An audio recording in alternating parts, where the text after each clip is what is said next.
Hi everybody, this is Pastor Harley with the Broadway United Methodist Church. Today's devotion includes a sheep. In fact, a ram without blemish. He's a big sheep, he's a ram. And so he's here helping me today. The verses are out of Leviticus chapter 5, verses 17 and 18, where it says, "If anyone sins, doing any of the things that by the Lord's commandment ought not to be done, though he didn't know it, and then realizes his guilt, he shall bear his iniquity.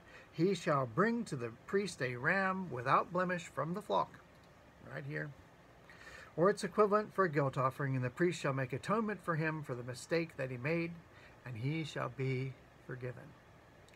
Now, when Moses gave the law to the people, these laws point to Christ, that there's a way to approach God and to know forgiveness, that it involves responsibility, that it also involves a sacrifice.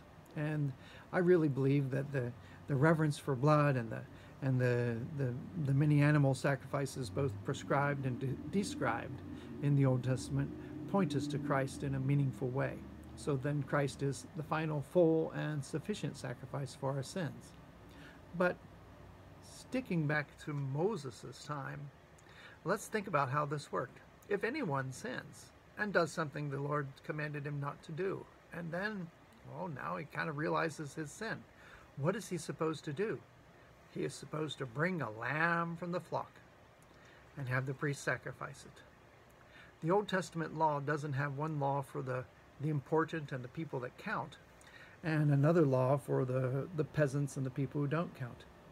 The most respected man in the community might find that he had certainly come to realize he had committed sin. And what was he supposed to do?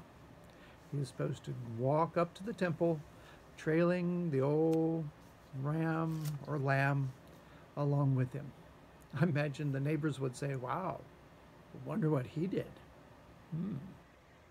But pride doesn't have a great place in the pure and true religion that God gives us.